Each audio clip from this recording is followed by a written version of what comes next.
The final days of a year always feel different. The calendar slows, the days feel softer, like time itself is standing in the doorway, waiting for us to notice. You glance at the last page of the year. Just a few squares left. And there's this strange mix that washes over you. The year feels impossibly long and impossibly short, both at the same time. Am I the only one feeling this? I'm Chad Lawson, and let's calm it down in 3, 2, 1. A year holds so much. Laughter that left you doubled over. Tears that wouldn't stop. Days that felt endless. And moments that disappeared before you could hold them. Maybe this year surprised you. Maybe it disappointed you. Maybe it did both. Because a year is never just one thing, right? It doesn't just come neatly wrapped.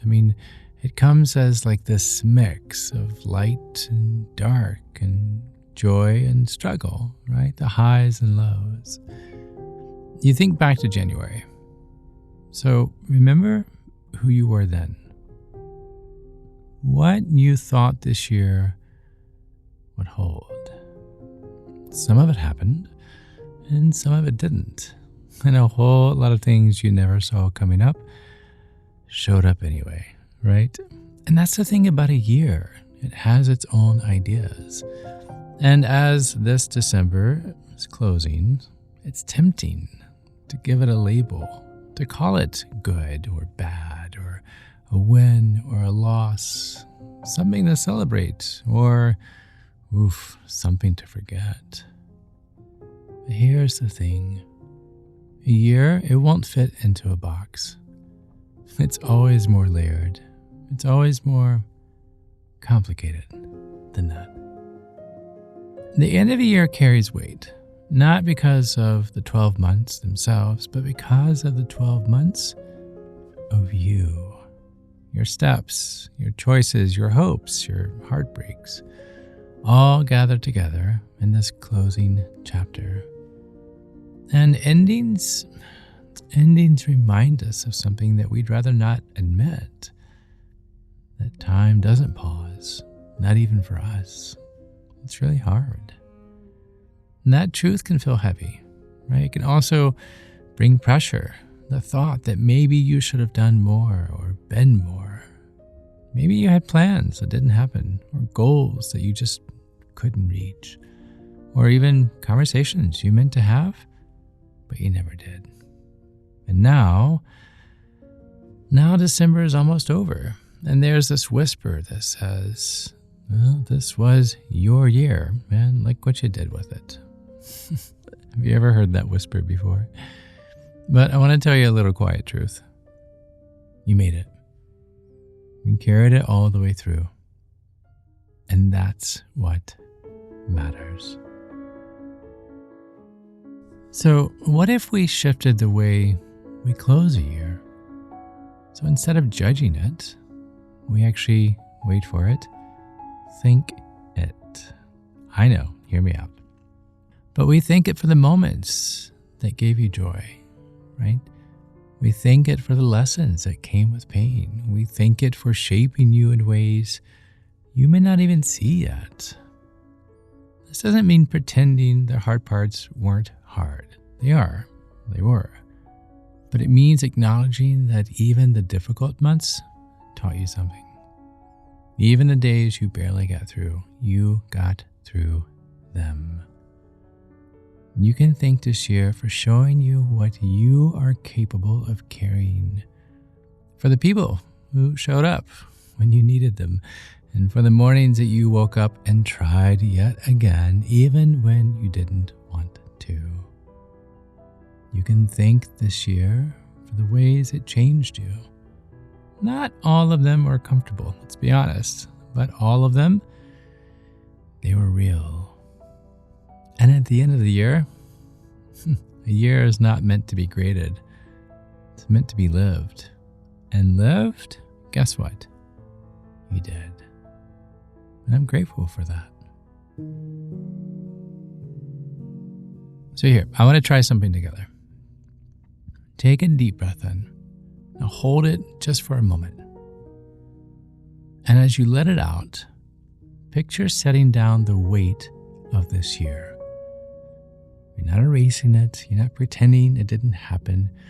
Just setting it down like a bag that you've carried long enough. Now take another breath in. And this time as you exhale, imagine the space that opens up when you're no longer holding what you don't need. The regrets, set them down. The what ifs, set them down. The pressure to have been different, to have done better, to have arrived somewhere else by now. Set it down. This is how we end a year, not by forcing closure, but by allowing space, by letting what's heavy finally rest. You don't have to carry it into next year. You don't. You get to choose what comes with you. Now, maybe you don't remember the big moments. Maybe what you remember are the little ones. The cup of coffee that tasted just right, or the text that arrived right when you needed it the most, or the moment someone's laugh made you laugh too, or a song that found you at the perfect time. Maybe there was an afternoon where nothing special happened, but everything felt okay. Those moments count. They always count. They are proof that even when the year felt heavy, there were moments that made it lighter. So when you think of this year, don't only look for the milestones. Look for the tiny sparks, the ones that kept you going when you didn't think you could. Because those are the moments that tell the real story, not the one you thought you were supposed to write, the one you actually lived. So, what comes next? Well, that's a great question. But a new year waits on the other side of the clock, right? It's coming up. But this new year, it just offers you a beginning, a fresh morning, an unwritten page, if you will. And you get to step into it as you are, not as some polished version of yourself, not as someone who has everything figured out. You don't need a plan. You don't need to know how it's all going to go. You just need to show up, one day at a time, one breath at a time. The new year is not asking you to be different. It's just asking you to be present. So here's the invitation as this year closes. Let the past year be what it was. Messy, beautiful, painful, joyful, a mix of everything.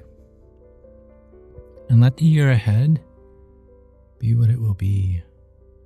Unknown, unwritten, unfolding.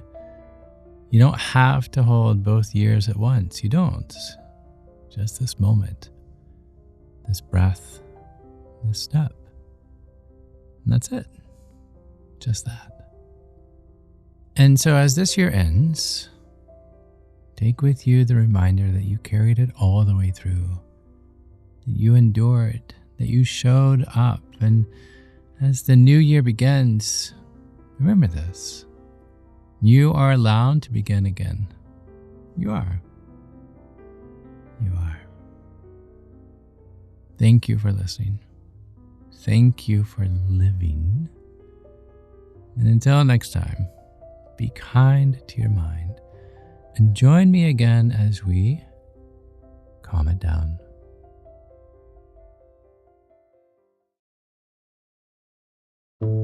To find more episodes of Calm It Down, see where I may be appearing in your area, or just simply want to know where to send me some chocolate chip cookies, visit calmitdownpodcast.com.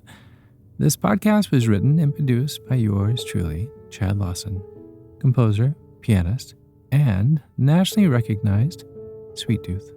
The views, expressions, and techniques in this episode are of my personal opinion and not intended, nor should they, serve as a substitute for medical advice or diagnosis rendered to you by your individual doctor or other healthcare provider.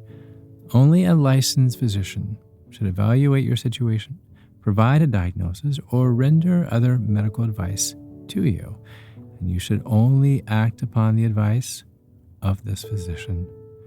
Now, I'm an extreme empath by nature, but my profession is that of a composer and pianist, not a licensed therapist or physician. I hear from thousands of listeners how my music has helped them through various stages of emotional needs, and I simply want to offer this in future podcast episodes to aid those needs. So to find a list of licensed professionals in your area, please visit calmitdownpodcast.com. And if you've enjoyed today's episode, please leave a review, or better yet, share it with a friend. While it takes less than 60 seconds to do, its impact will last for years to come, as every little bit helps in growing the awareness and the importance of mental and emotional health. Thank you for listening. Thank you for living. And until next time, be kind to your mind and join me again as we calm it down.